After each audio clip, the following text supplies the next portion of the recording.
Hello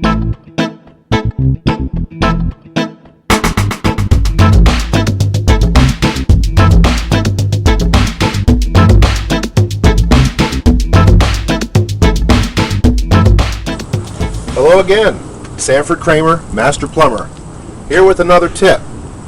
Well, fall is upon us, and before it gets too cold and the temperatures start to get below freezing, we want to pay a little bit of attention to our outside hose connection, where we hook up our garden hose to water our lawn, wash our cars, and so forth.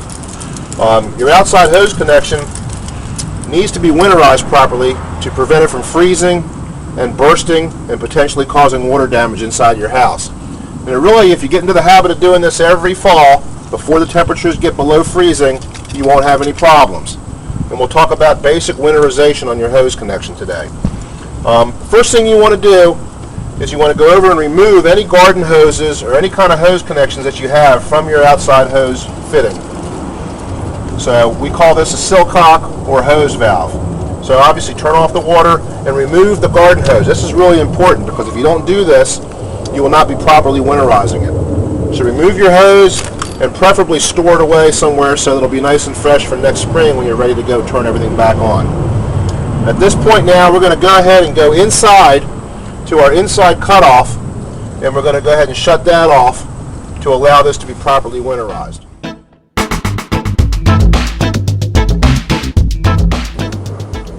Okay, so now we need to find the shutoff valve on the inside of your house. It could be virtually anywhere in your basement, up in the ceiling of your basement, but primarily it's on the lower levels. If you can imagine straight through the wall where your outside faucet exists, that's where your valve should be located. In this case, we have an access panel, which I'm going to open, and if you look inside, you'll see the shutoff valve right here in this position. All we're going to do is turn this valve off, and that's clockwise, all the way till you can't turn it anymore.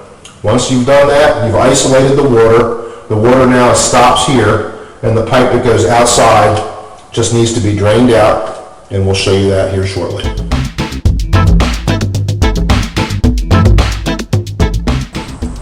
Okay, so now we've turned off the water on the inside of our house, and now we're going to come back outside to our hose bib. Now in many hose bibs, you have a device on the end where you thread your hose onto that's called a vacuum breaker. Not every house has a vacuum breaker, but if you do have one of these devices that sit off the end where you hook your hose up, there's usually a ring that you can pull down, and when you pull that ring down, that will allow any additional water to drain out, again, so it doesn't freeze up. So if you have a vacuum breaker on the end of your hose bib or your sillcock, you want to go ahead and pull that little ring down. And usually it will say winterizing, pull down. Pull that ring down and leave it down all winter long. And when you do that, that will also prevent any water from being retained inside this valve. And we're going to open up the valve and let any remaining water drip out. And at that point, leave it open all winter long. And the reason why you want to do that is because any condensation or any moisture that could build up inside of this valve will be able to drain out and will not cause a freeze up and a burst valve.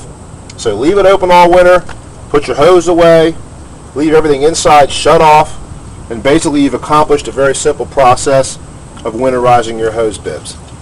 This is Sanford Kramer with another plumbing tip.